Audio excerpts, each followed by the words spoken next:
We've definitely done a lot of bootstrapping with ride posts. It smells really bad. I've eaten plenty of ramen noodles, and I've slept on plenty of couches. So that's part of it, but that's kind of the Hollywood version of it. We all have ideas, plenty of them. Bootstrapping is getting to the point where it's a real business. You'll do what you need to do to make that a reality.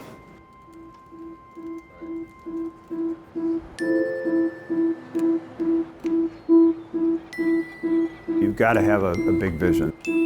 You're going to get up every day and you're going to try to rally other people around your idea. You've got to be passionate about it. You really have to believe that you have the potential to change the world. During the Industrial Revolution, if you wanted to change the world, you needed to open a factory. During the Internet Revolution, you only need to open a laptop. It doesn't matter what the product or service is, that it's really based on a technology that enables them to scale or to do it better, faster, cheaper.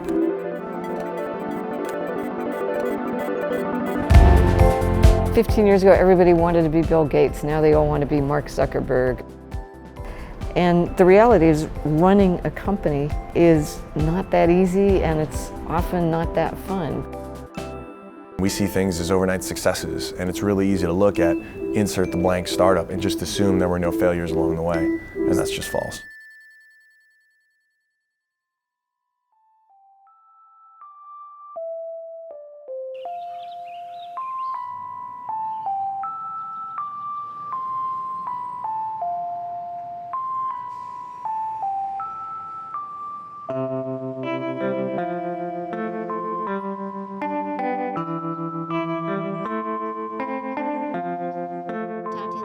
I had left a pretty secure job as an attorney for the government.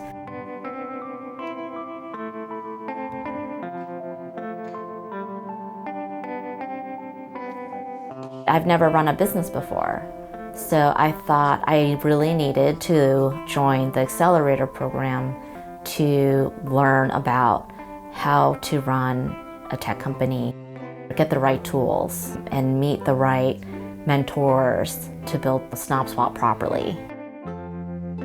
Accelerator programs are an awesome opportunity for for the most part, first-time entrepreneurs to really get their feet wet and to provide kind of somewhat of a safety net.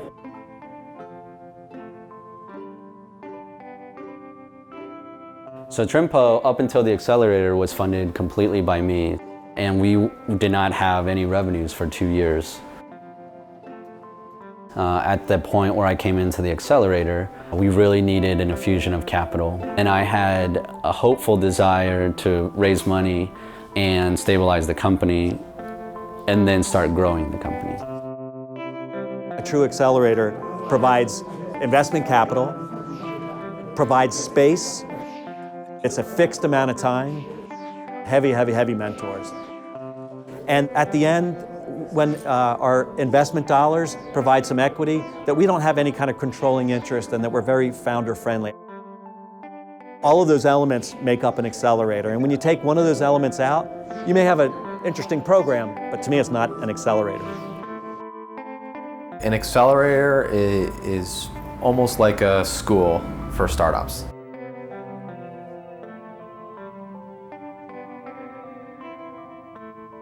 It wasn't really for us about the funding, which I know is a common wish for an accelerator. We were running a business on a small scale that was successful and didn't really need capital to keep it going, but really valued the connections and the mentorship and the advice from people who'd done it before. We decided that we needed to move quickly. We wanted to build out our team, build out our product, build out the sales team and sales cycle so that we could fully flesh out our vision and get it to market quickly and get it in people's hands.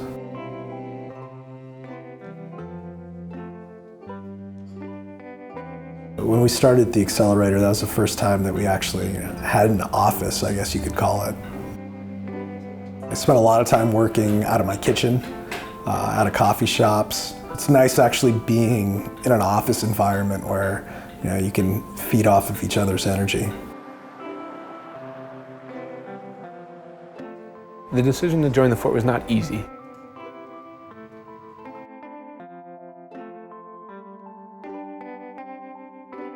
We wanted to get into the right network and surround ourselves with the right people and the right team that could help us grow and hit our milestones.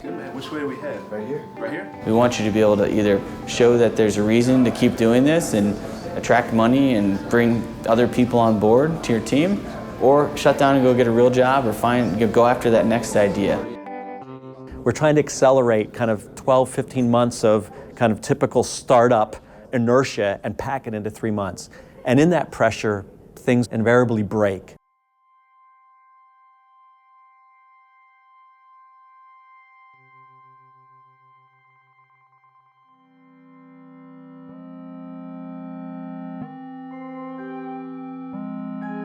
Before DC, I was in San Francisco.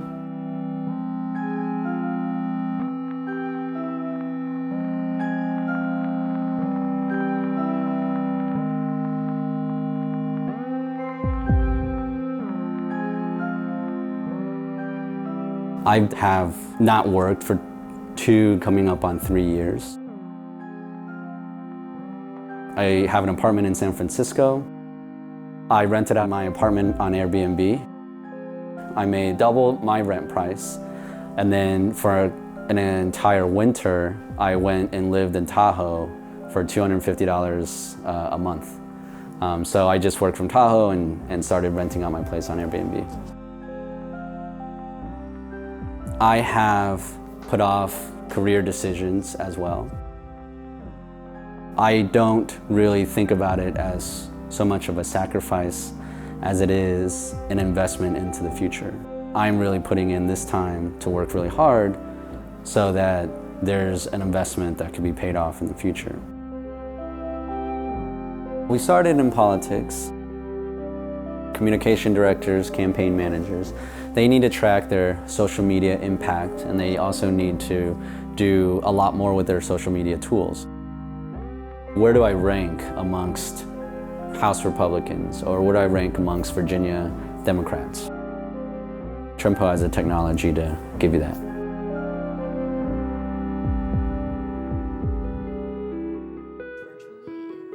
I knew in my heart of hearts that I've always wanted to run my own business and, build something from scratch. Really cute.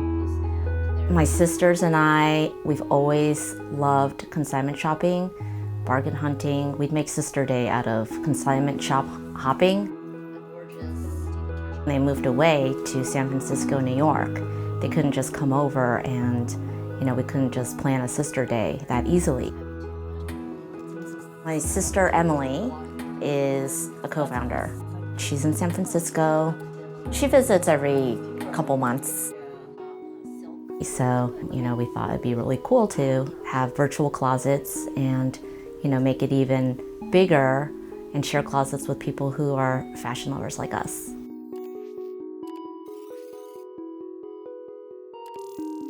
SnobSwap is an online marketplace where we connect buyers with the best closets around the nation. I couldn't imagine going the brick and mortar route. I also love technology, so it just was, a natural fit.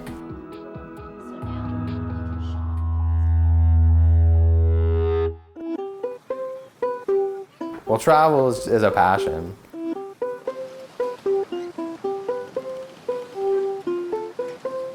Part of my actual interest in working in the fields in government that I was interested in was the international exposure and the chance to go overseas and learn about different places and see them.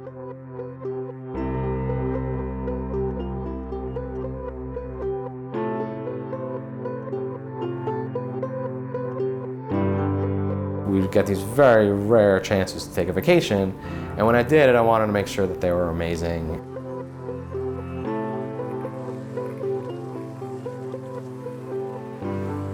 And threw big fun vacations for myself and my friends.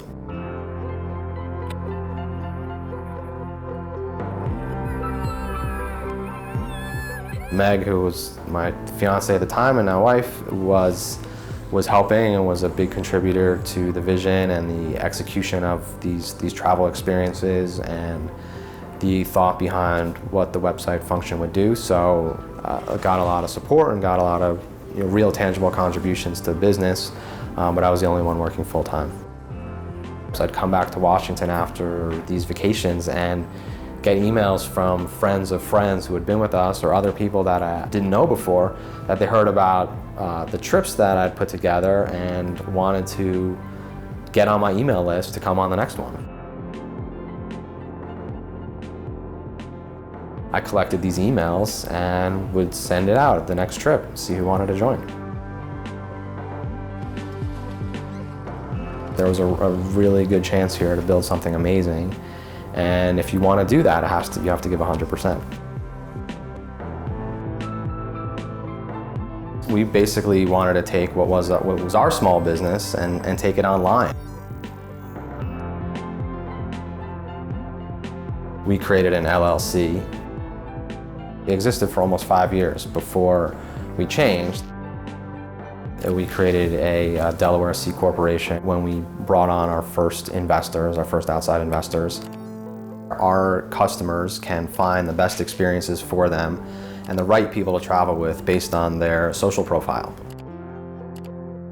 We're a mix of executing on these tours ourselves and then going toward the direction of where we're the marketplace and aggregator for other professional tour companies, and that's where we need to be, because that's where it scales.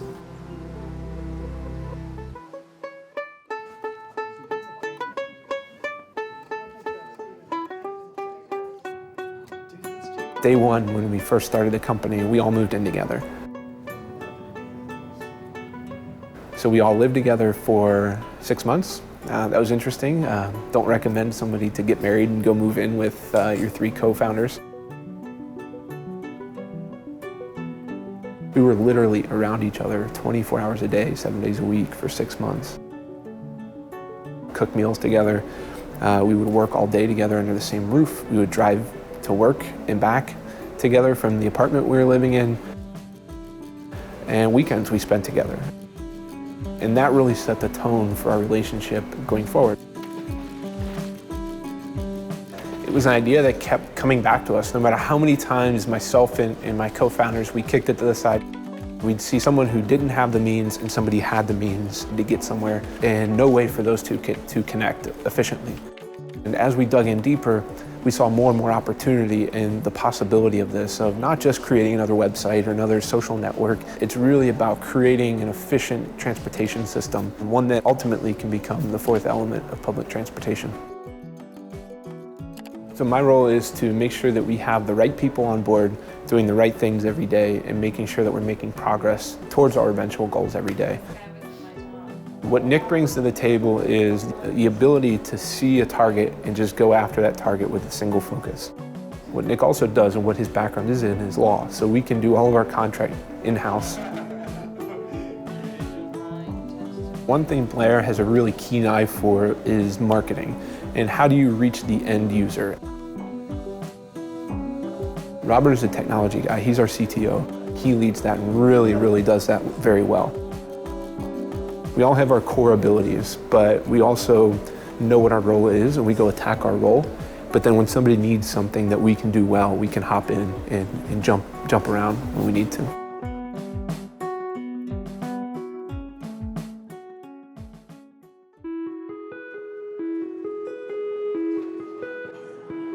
LedgeSite was born from my frustration while working on Capitol Hill. This is my first foray into kind of the entrepreneurial world. And I kept the idea really close to my chest because, this is a huge idea. I didn't want anyone to steal it. But I learned very quickly that no one cares. The only person who really loves it is you, until you give people a reason to love it. And so I started just getting out there, just meeting people, just to see if this was something worth solving. And that's actually how I met my co-founder, Guy Morgenstern. As luck would have it, were seated next to each other at a meetup and started chatting. He had the technical know-how, I had the industry experience. The reason things really clicked was he was just as excited about the idea as I was. It was a labor of love, nights and weekends, just to get something out there, to see what stuck, see what wasn't sticking, why it wasn't sticking. So we spent a lot of time doing that before we even thought about raising a single dollar. Legisite leverages technology to make legislation easier to understand. You could have 4 or 5 or 6 or even 10 documents related to a bill, so we run text analysis against all of that and provide the relevant bits contextually. You need to understand what's happening to understand the impact that will have.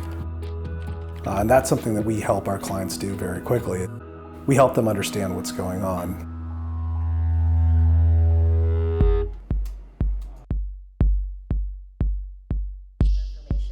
If I had found a technical co-founder, that would have been great, but we didn't. So, we just went and found a, developer that we could hire. He was freelance, and it was, much more budget-friendly, for us. But it's like, SnobSwap is gonna pivot, I can feel it. It really is frustrating. It's probably one of my biggest pain points. Let me talk to the developer because we need to It's hard to wrap your head around that it might take months, and then there's all these milestones in between to get there. Box gets to us. How can we make it even more social? And just, list out the top 10 most wanted, items. Because it's like they're creating their own boutique, Yeah, exactly. right? Let them be creative. Crop, rotate. A non-technical person like me, I thought it would just be, magic. Oh, you just type in some code and voila, it's there, baking a cake or something. But it's a long process. It's more like building a house, it's a lot more complicated than that. Okay. What else? People talking about their MVP, their minimal viable product. Understanding how to scrape away all the unnecessary functions, but get at the core functions. That's the hard part, is understanding what that is. But if you understand it well, it actually shouldn't take much development time. Doing the upfront thinking is really important, and then getting out there and testing. It doesn't have to be the code base it's going to be when it's scalable, but just get a little market validation. Have some sort of metric that says, I should continue working on this, or no, I should go get a real job. Immediate, you need a timeline for, you need to research more if it was worth the investment, and yeah. Anything that has been done online already, don't recreate it. If there's a service that can solve that problem, that's going to be low cost, and it's going to be easy to do. If you can't find one that'll fit in with your project, then it's going to be high cost. Startups suffer from indigestion, not starvation. There's so many things that I think I need to do to propel my business forward. Which are the things that are most important? Focus on the core. Awesome. Always, and never lose sight of that core, because as soon as you do, you start building things and you're like, wait, where did we get off track? And then you just lost 6 months. Yeah. We have the longest product list in the world. Have you ever gone the Hot or Not website? It's like this or this, this or this, and which one do you want more, this one or this one? And it becomes a constant reshuffling of tasks until you have a prioritized list and you just start working your way down the list.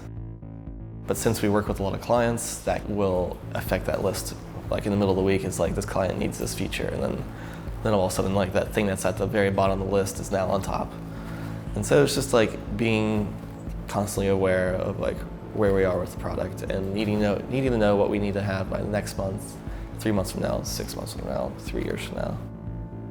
There's so many things that I wanted to do for our stuff that I'm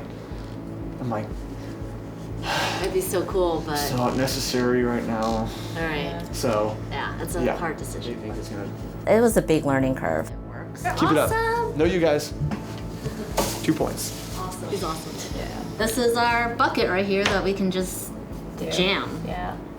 There is no option to fail. There just isn't. The fear of that is so great that, it's just not an option.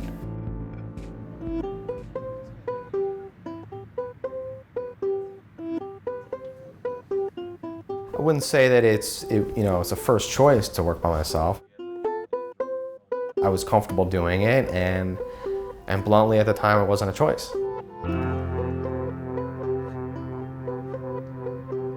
After a few mediocre outsourcing experiences, I decided I can learn to code. And I just took online classes and hacked away nights and weekends and taught myself how to build a website. The people with the power in the center are the ones who can make, the ones who can write code, the ones who can build, those who can do. Whether it's Mark Zuckerberg or Steve Huffman, they're all largely self-taught, using freely available resources that are online. This is the new literacy, and it is more available than any other knowledge we've ever seen. The basic stuff you learn within a couple of days. Some more advanced stuff within a couple of weeks. This was important to me. It was a focus, and I just bore down and learned as quickly as I could. I chose Ruby on Rails, and it just came with the reputation of having a lot of features that made it easy to learn, easy to build, some of the best tutorials online. I know that I'm not the long-term solution for building out this business, but I just wanted to do something quick and dirty, and that was the one that looked like it could work for me, and it proved to be true.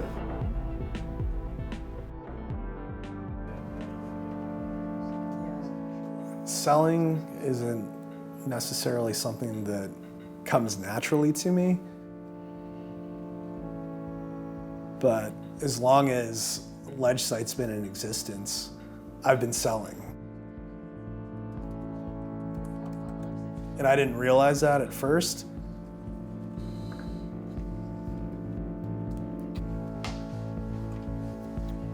It seemed like it was just a conversation, but I was selling Guy on that idea. Decisions and lobbies to stay ahead of the curve by simplifying. Eventually, I was selling Fortify on that idea, and now I'm actually selling the product.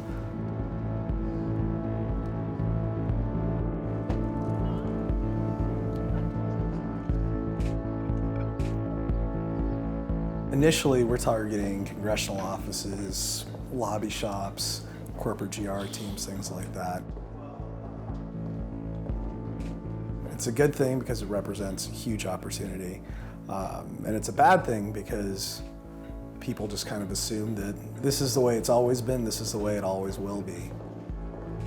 Ideally, you come out of the industry that you are selling into, so you know these people. And then before your thing is ready, you go talk to them and say, would you mind trying this out for me? And then when you pull the plug and you say, you like this, you're gonna have to pay for it. They're actually willing to pay for it. The first challenge is explaining to them that what you have can actually help make their lives easier. That despite their preconceived notions that this is the way it is, it doesn't have to be that way. We can make things easier, simpler, better, more accurate.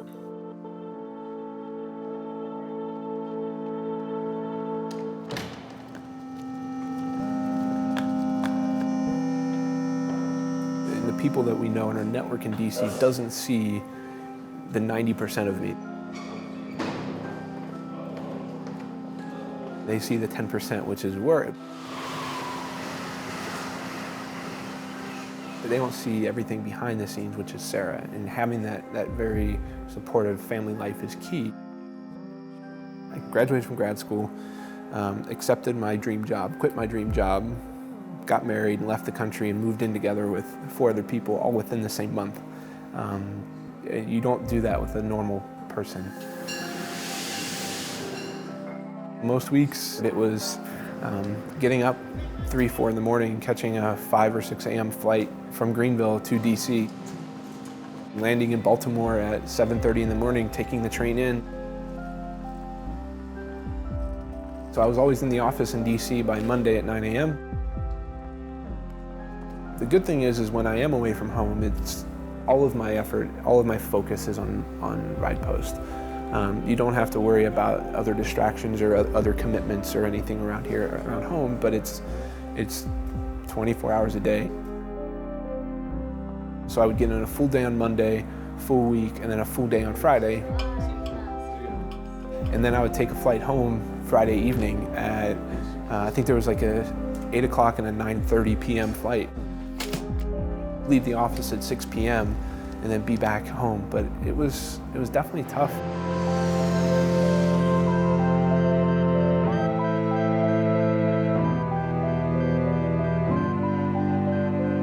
Luckily, I have a support system. She's been very supportive, and she understands where we both want to go. Built our relationship on both being very ambitious people, having separate but high goals and standards for where we want to go in life. We have the same view on life of living a few years like nobody else will, so we can live the rest of our lives like nobody else can.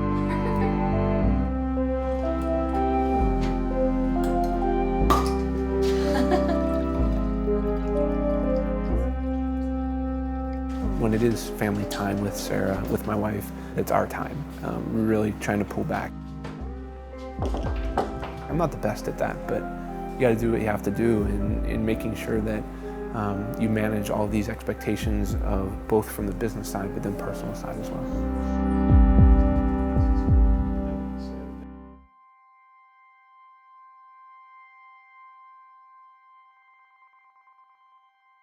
Okay. But we could stay on 8 a little. Including investors, including people who... We only stepped away from this bootstrapping model because we had, giant ambitions. At some point, if you have a really big ambition, you need to put the resources behind it.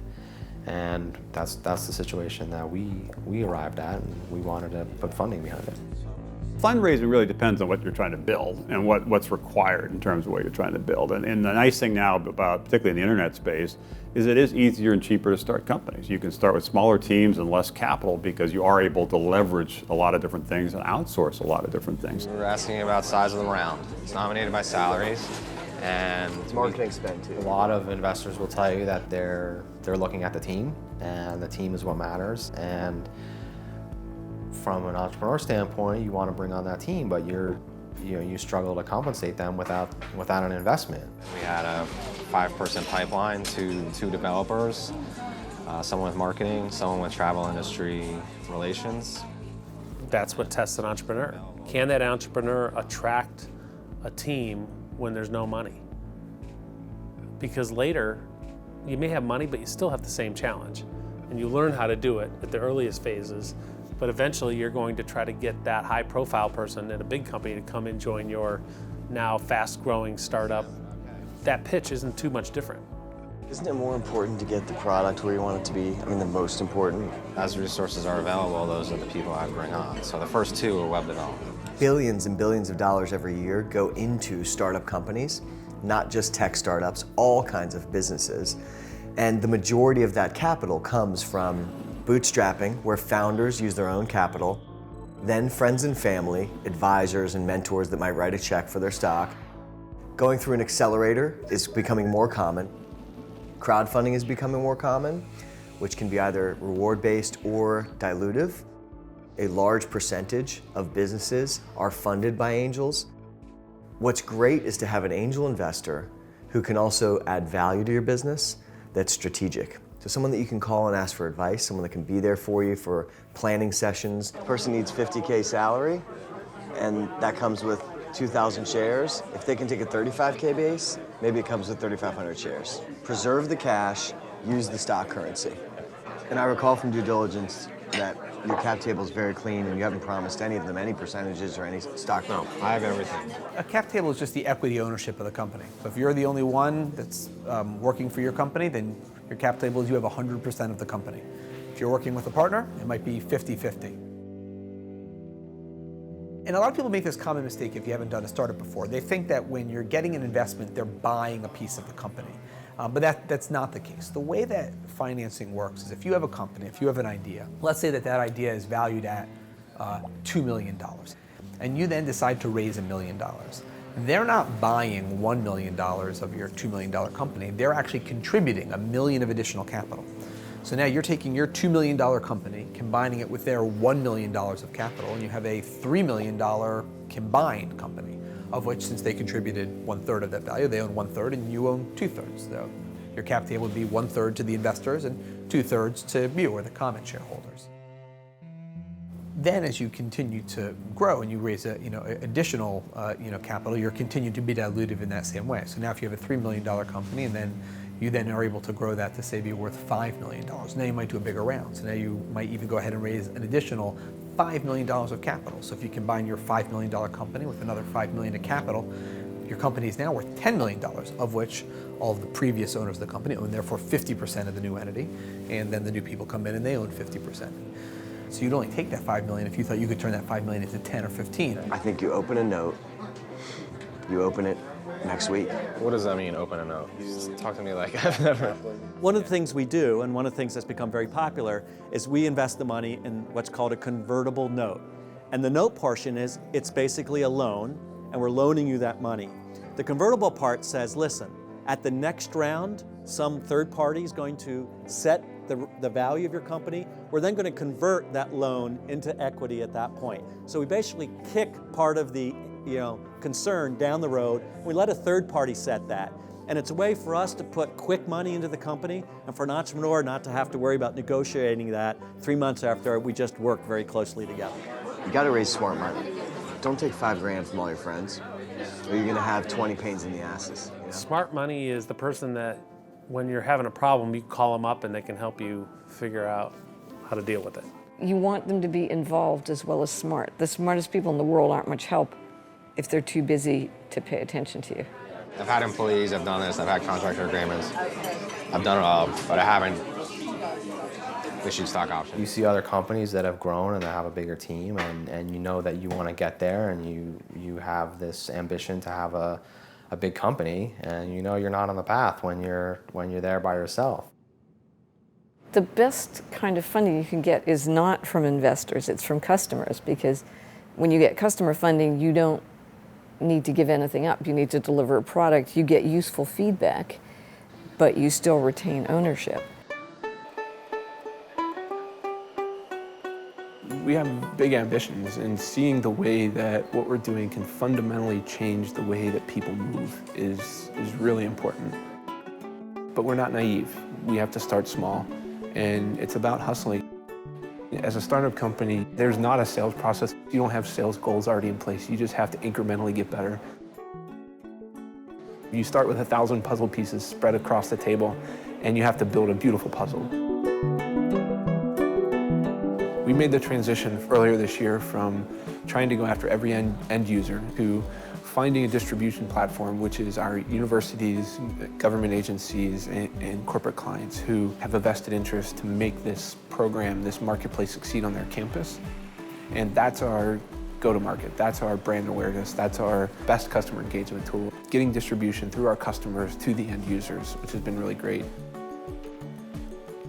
Understanding what problem you're solving and what the value prop is where I don't think actually companies spend enough time thinking on in the very beginning. So not what cool stuff does your technology do, right? But what value is your client going to get from that? You're gonna have to go in, put some skin in the game, and give them, or for low fees, right, give them access to that technology and develop with them, and then be able to scale and grow from there. And ideally, you're using those first couple really to help shape what the value prop is. Thank you, sign now. Got it. Boom. Hell yes. Private networks are our core focus at this point, and that's really been kind of key. So we do have our events and our festival widgets and pages, but we've learned a lot from that. It's a great user acquisition tool, but not a revenue generator. I remember it was always kind of depressing when you would just get done closing a big deal and you're thinking to yourself, this is awesome, and then you realize, boy, I need 10 more of those and I could support the company for this month. And then you realize how far behind you are in making revenue to support the company. One down. Well done. 8,000 to go. She has the ability to go online at any point in time and swipe the credit card. I met with Katie from Facebook. Come into the meeting, it turns into a sales call in about 10 seconds. I did not expect to be a negotiation. What? I had some price points in mind, but they weren't very fleshed out. So I just threw out a number. Our current pilot program is $300 a month for an office. After the 2 months, then we will retail, like we'll go out to the public with the retail price, and early pilots will have 50% off that retail price for the year, for the first year.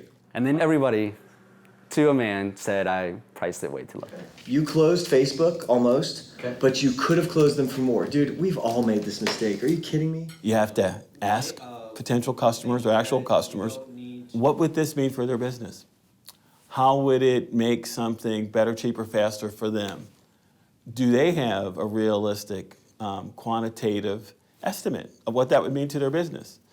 And then you should be able to realistically say, well, I'd like to capture a piece of that. Schedule time to go and meet with her after she's had 2 weeks to use it. Yeah. And sit down with her, ask her about how it is, talk to her about the way she's using it, and then say, hey, look, we're working on enterprise pricing. Help me understand what's appropriate here. And then you live with it for a few months or a few weeks, depending on what the product is, and you make adjustments that, again, are fact-based, quantitative, rational discussions after you've lived with it for a while. Yep. I really wanted to close that sale. But there's nothing that stopped me from throwing out a number 4 times more and moving down from it. And that was one thing that I learned. So Facebook closed, and then like a week or 2 afterwards, we closed another one. And then a couple weeks after that, we closed another one. It was a very important point for the company. And it was also a very important point for us to go and talk to investors, to bring on more people, to have more credibility, validation, the entire thing.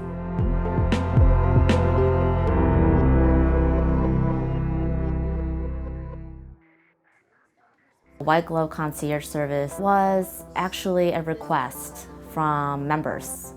We ship you a box, you put in your clothing and accessories. We handle the photography, the listing, the research, the pricing. We actually got a closet from an NBA basketball player's wife. Is this cute? And she had at least, I think, 8 or 9 boxes of amazing, amazing clothes, shoes, and handbags. This is a time suck that, like, if you had 50 of these boxes show up at once, like, I mean, there's no way. You want to get as much advice as possible from as many people as possible. But you have to be the expert in your area. You have to know what advice to apply and what advice to put to the side and what advice to completely ignore. The idea of failing fast is not everything is going to work, and you can rip the Band-Aid off on something that isn't working and move on to the next thing, and people aren't going to go and tar and feather you for that. We've learned that there was a lot of overhead costs, but things did, start selling quickly. It was an excellent way to learn what was involved in handling a business model like that.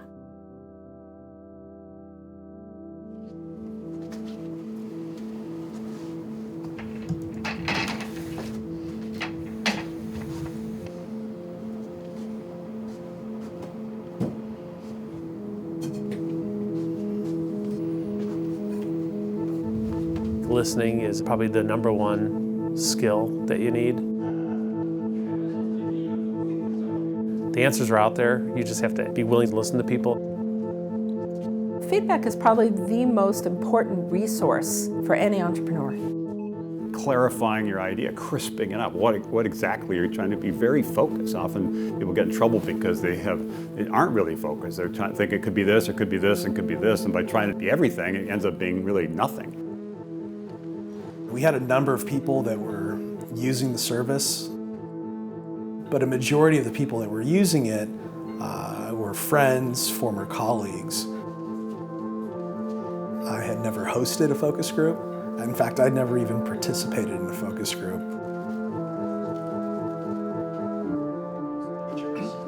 We called in congressional staffers, lobbyists, what have you. We wanted unbiased feedback from people who really didn't care about our feelings. We'll just talk a little bit, and we'll be interested in getting your reactions to what you've seen and to talk about other, thoughts that you may have on functionality. Here, type in your note, hit save, and play them in any number of locations. I like that you didn't have to use any spacing when you did the HR 100. For an LD or a ledge staffer, that sounds like a pretty good idea. We held the focus group to understand whether we should be pushing this out into the wild. So we can answer about that feature. The features that we're pushing out, is that something that they want, that they would use in their job, that they would turn to on a regular basis?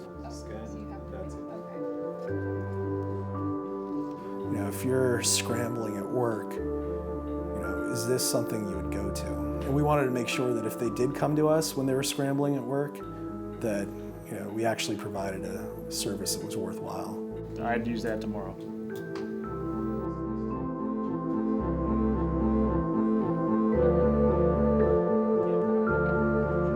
You know, if they'd torn us apart, that would have been great, because then we would have learned a lot about our business. And if it was all overwhelmingly positive, that would have been great as well, because that would mean that we're on the right path.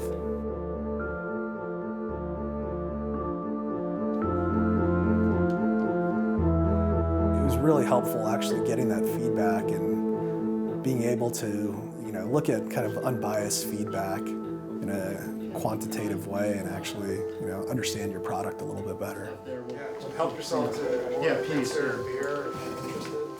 If you're not embarrassed by the first version of your product, you waited way too long to push it out the door. Perfect is the enemy of the good. Waiting for perfection is not the answer. I bet you that 50% of what you built, no one's ever going to use. That was now a waste of time. We have the information, it's just about organizing it. It's a UX issue. The sooner you can get customers going and giving you feedback and dealing with your product, I think the faster that you can start to iterate, the better your likelihood of winning. Some of the features that we thought were really the most valuable were kind of in the middle of the pack. And some of the features that we thought were just kind of nice haves that people would like, they actually really valued the most. Even simple stuff that we can provide to them can have a great value for them. Because of the feedback we received from the focus group, we reprioritized, you know, what needed to come out first as opposed to what needed to come out last. So that feedback we received was very valuable. Once we have them using that, we'll get much, a lot of feedback, a lot of, inputs that will help us iterate, much better. It's definitely an adrenaline rush. Felt good. We still have limited resources, so if we're working on something, we want to make sure we're getting the most bang for our buck.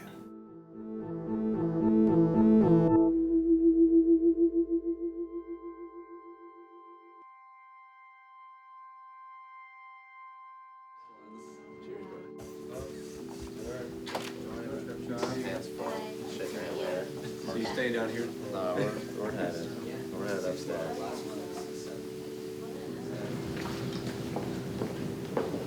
It's recycling. It's all So here you're starting full-time?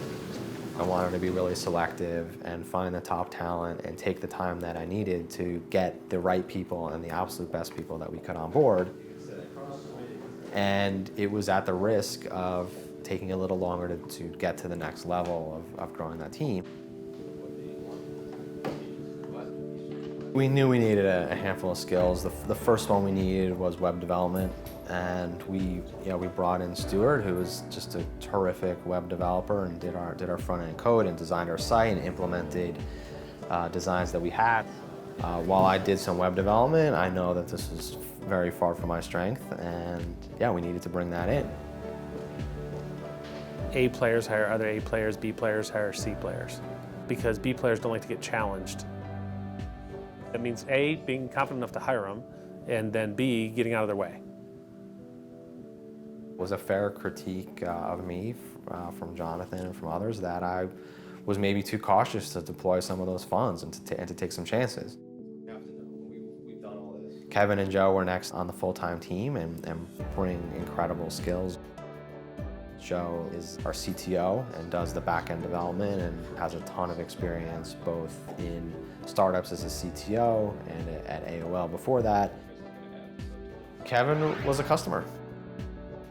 I knew he wanted to be part of a startup that had big dreams, and we know that the lifeblood of our business is selling experiences, developing our business partners and developing the relationships and customer outreach that we needed. So he's been outstanding at that. We brought 3 people on board within 3 to 4 weeks. And it was outstanding. We got great people who started roughly together, who were able to share and contribute together and help mold the soft clay that is our company. I want them to feel like they were part of this at the beginning when we look back in a few years and see that we really built something amazing.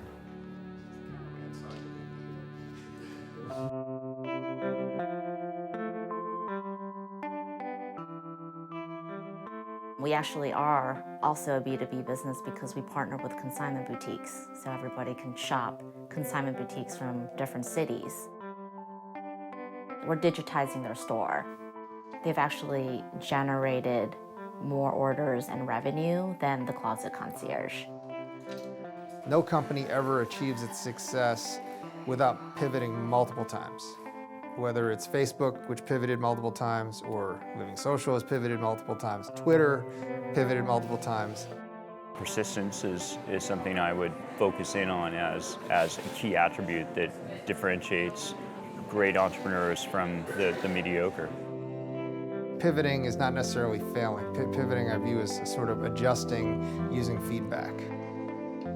It makes sense for us to focus on that piece of the business right now. We started with the love of consignment shopping, so it's really exciting for us to bring a consignment store from Tribeca or Beverly Hills online, and they love it. They love it.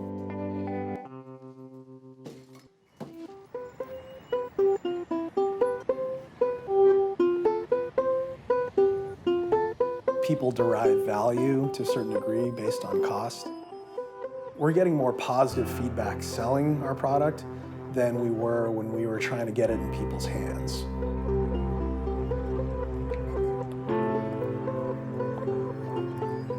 We were kind of surprised by that. I'm not going to say that it happened as a fluke, but we had a client meeting set up, and as we were walking in, we thought to ourselves, let's just give this a shot. Let's just say that, this isn't a trial. This is you buy it or not. So the next meeting, we did the same thing. But what we've realized is going out there and saying, this is our product. This is how it works. We have a number of clients using it. This is how much it costs. Do you want it, yes or no? Then people's ears perk up, and then they take it seriously.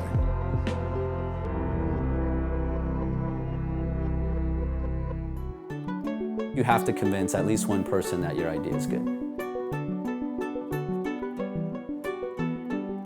For the first few months of the accelerator, it was me in an office. Everybody was spread out. I feel like one of my strengths is to be able to bring people together and see this vision. So I've never really had the money to pay everyone what they should be making or what they could be making. But at the same time, they do believe that this is going down a path that'll be great. Then we started gaining some traction, some people in. A lot of people that contributed a lot to the company had never met other people in the company in person. It's much better to invest in a team than in a person because the team means the person has gotten a little farther. Nothing is ever created by a single person. It's always the ability of that person to build a team and to grow the business, get allies, get advisors, get funding. You have to have enough confidence to hire people that are better than you. And that's the only way you're going to grow and scale. An organization cannot grow and scale if you have to do everything. It was really important to give everybody an overview of what the company has done in the accelerator and where we're trying to go. So it's a constant process of attracting talent, making sure they're working well together as a team. But as you have new challenges, taking a step back and say, do we have the right team on the field? Do we need to make some changes? Do we need to draft some new talent? And that is a difficult process, but it's a critical process. You have all these people who've contributed time to this mutual vision, and it really feels great. And you kind of felt like a company for the first time. Thank you all for being here. Really appreciate it.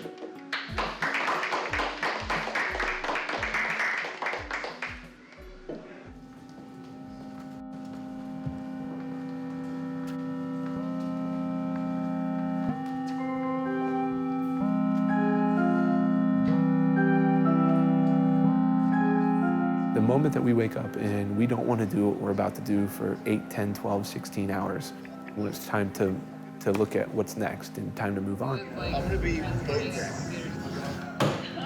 Boat gramming? Take time today, relax, dude. Don't boat gram. It is a normal part of a living, breathing company. And you can't fret over every single person that leaves the company because you can't solve for that.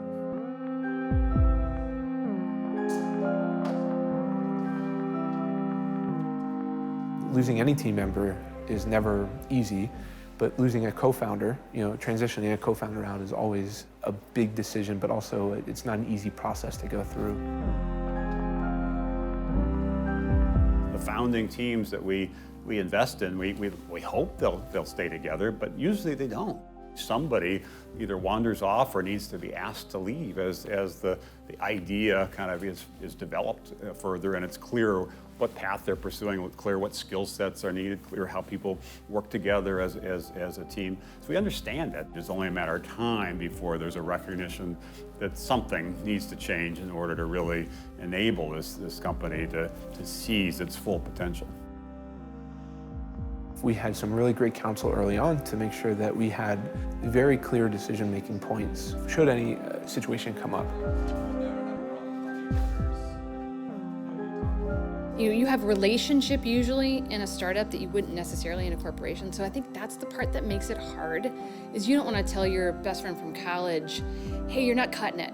And unfortunately, we don't use our business brain sometimes to make decisions about the business. That's when it gets complicated. So we hope that you can see beyond the friendship.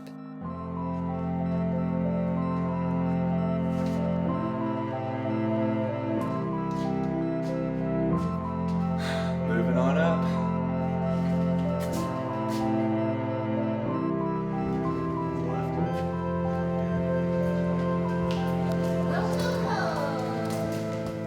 You guys can go 3 across and all 3 sit next to each other, or you come down? I might do that. I might do like 2 hours in each spot. Blair and I had a one-on-one conversation one day, and I could just sense that it, her heart wasn't in it anymore. We ended up with about a 30-day transition period, making sure everybody understood what she was doing, making sure that we transitioned all the roles and duties, which was really key. And then she transitioned out after that. I don't think startupland is for everybody. I think there are people that are good people, capable people, but are maybe a little too risk averse or not able to deal with the inherent ambiguity about startups.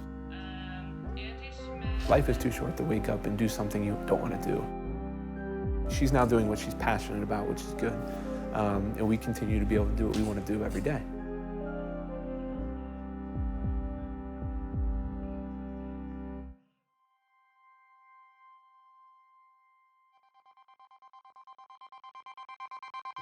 An accelerator has a finite period, but a company does not have a finite period. Ultimately, you have to have a belief in some kind of an impact.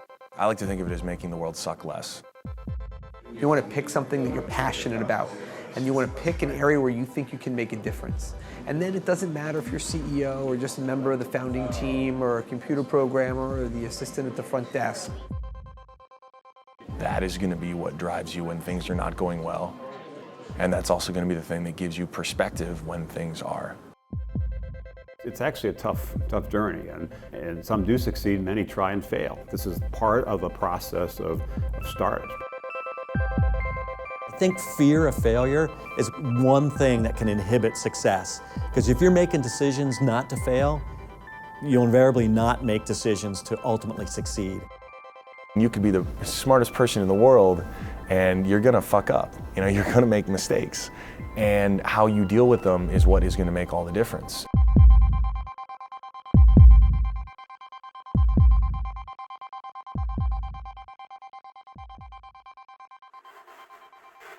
This is how I normally talk, especially when I'm in a room like this. And then this is how I normally talk, and especially with a room like this. I don't want to use it, but it's much better. Pitching is, you you have to do it, not just for the sake of giving a presentation in front of 50 or 200 people, but if you're giving a presentation in front of one person, you still have to have this skill. You guys know your material, you're gonna hammer it home, just have fun, enjoy it. Registration starts in 40 minutes. I don't think that that's necessarily a natural skill set or that it naturally flows out of having a business.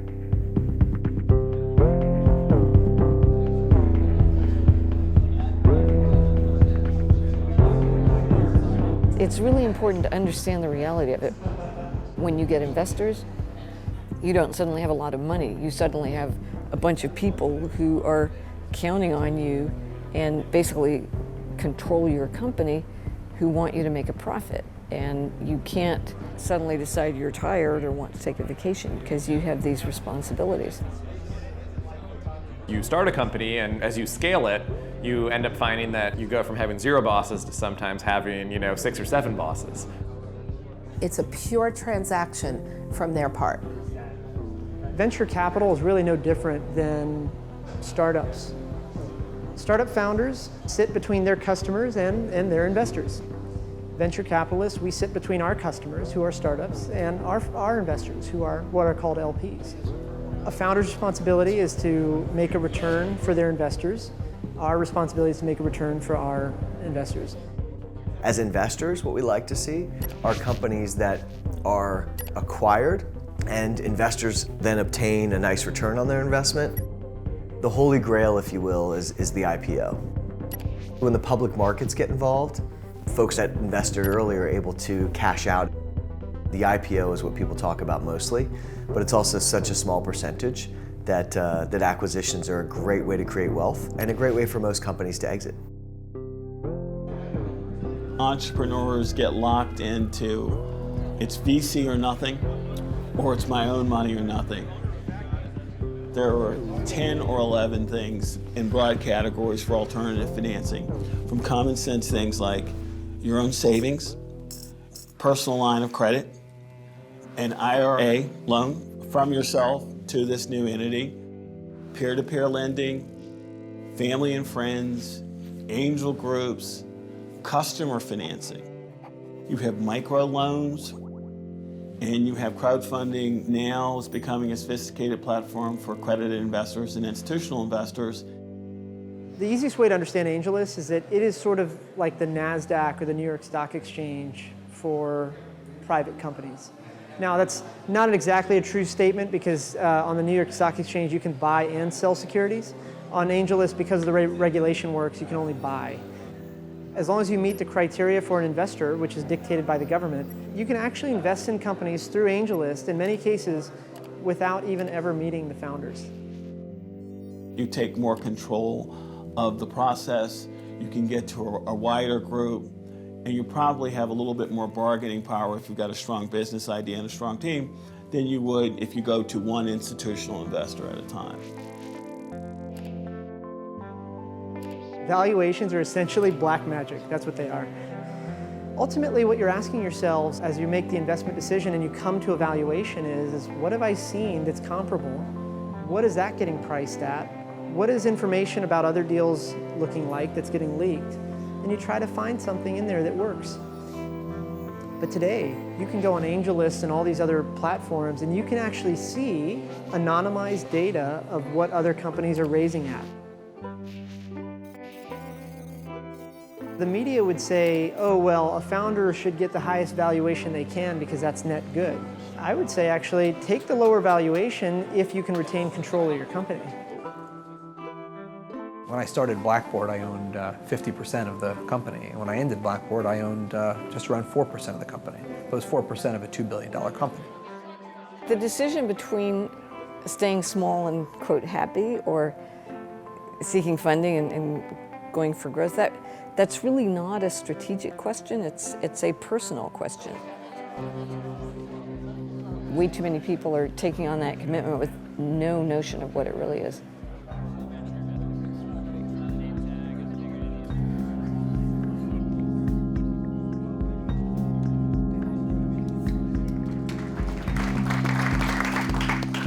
Good afternoon, everyone. Thank you for joining us today. My name is Aneet Macon, and I'm co-founder of LegSite. We leverage technology to make legislation easier to understand.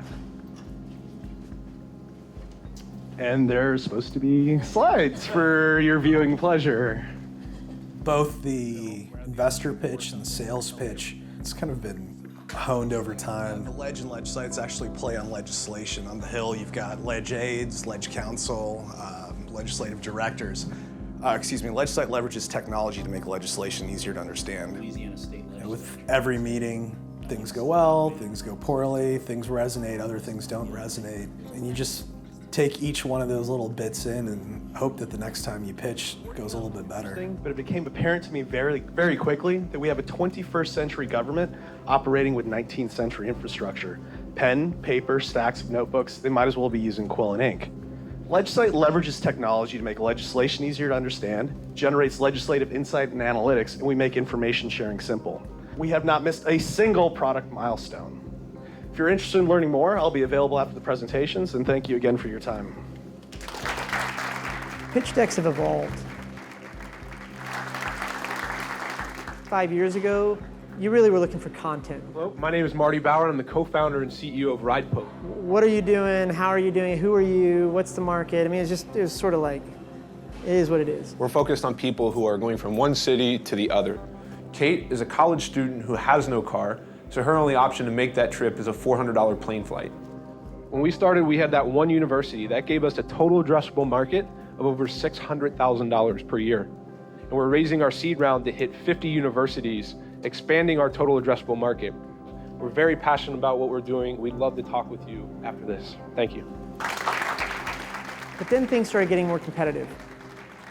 You had to shift all the traction numbers to the front, and not only did all the basic information have to be in there, but there had to be this beautiful design layer on top of it. The Trip Tribe is the social marketplace for the group travel segment of the travel industry. Other tour operators basically have no technology. Hard skills like design and stuff like that, that's all solvable. Ask any of your smart friends that are successful, like where they are getting their accounting done or their deck design done, and they'll solve that for you. We're in the segment where we have high value trips for high price, high margin, and take advantage of the social web. The big question is those soft skills and how do you build that? We've built a marketplace connecting customers and suppliers for groups. In order to truly stand out, we have to not only be credible with beautifully designed, data-filled, traction-telling decks, but we also have to wrap that with a founder that can communicate and inspire investors, founders, customers, media. Communication skills are more important than anything else, I think, right now. 30-year-old singles don't want to go on a safari with senior citizens. Families with young kids didn't want to go to the beach in Cancun with college students.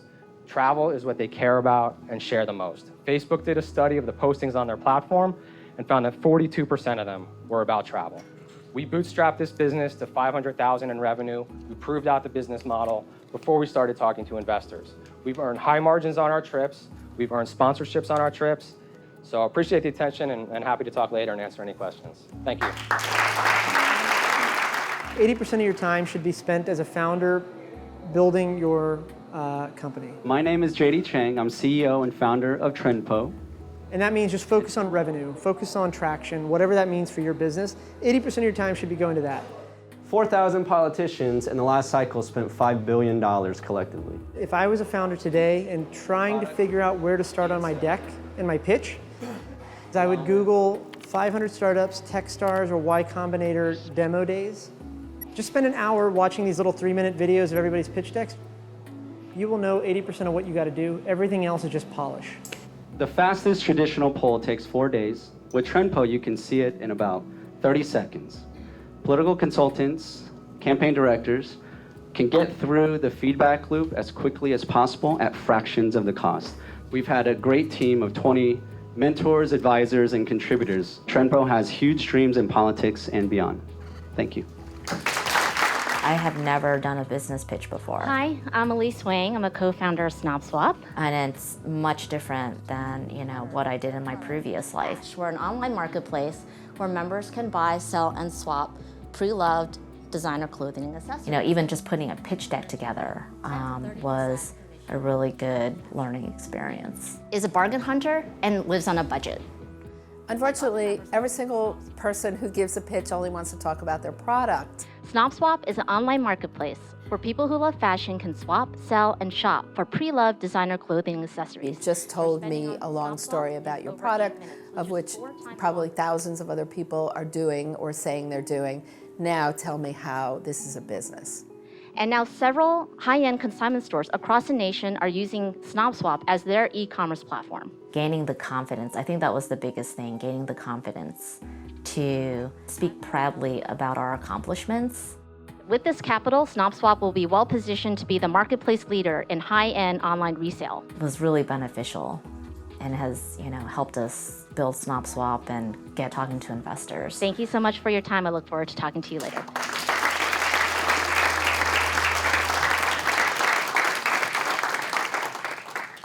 I don't know if I look older. I don't know if I look like I have more wrinkles from the beginning of the program.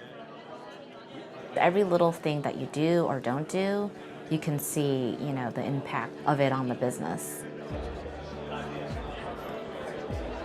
I think the accelerator was worth it.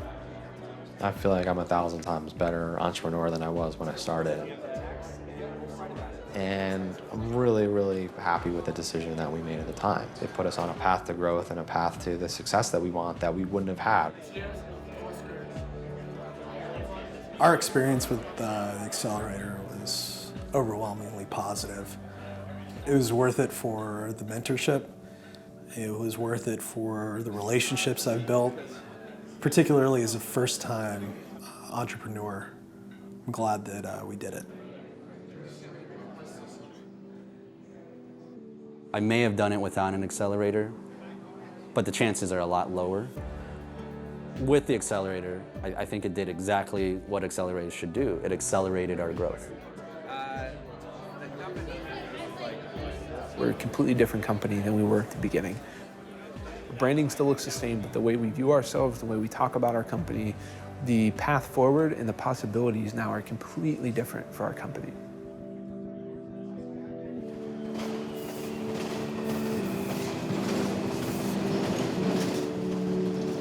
The reason we get up every morning is not to be acquired and is not to, make some large salary. Those would be nice.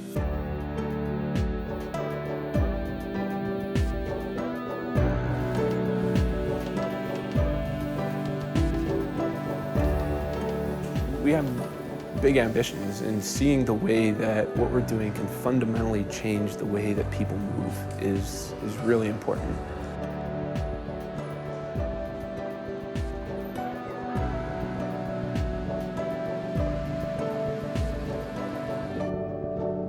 I think it's difficult to define success. You can set your own arbitrary definitions. One way that we might define success is building something that our clients or our users at some point down the road look back and think to themselves, how did I ever do my job without this?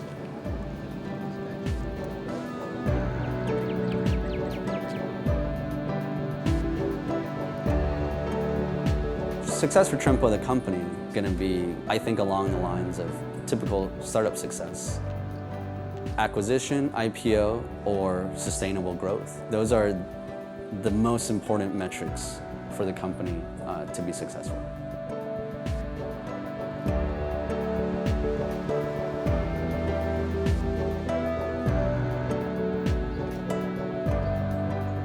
A week or two ago, one seller posted that she posted an item on SnobSwap and it sold in 4 hours.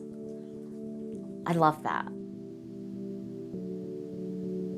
And every day I do a happy check and making sure I'm still happy and excited to start the day.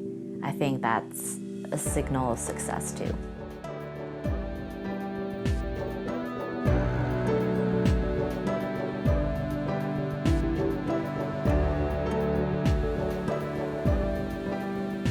And what really matters is doing something amazing for our customers, delivering these life-changing experiences.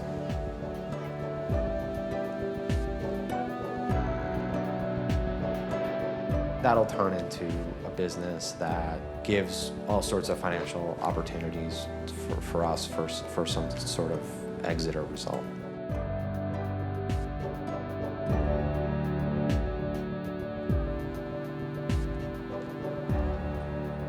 Since the time I left my job to now, I've not looked back one time and wished I'd made the different decision. Life is too short to work on something you're not passionate about.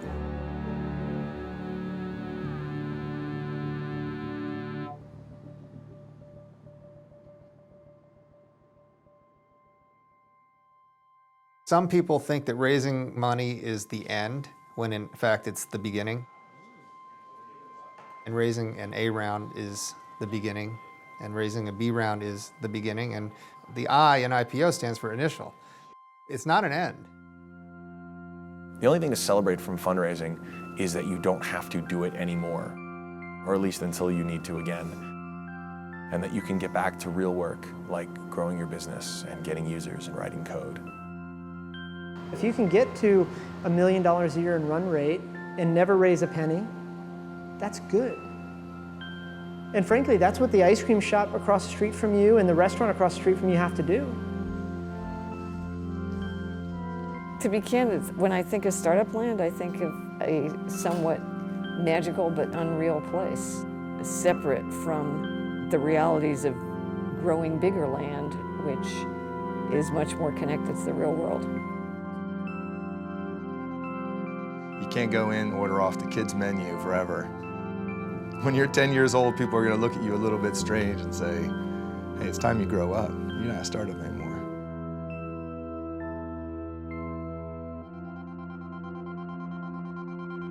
Startupland I see as just this fabric that's like reformulating the structure of society in really interesting ways.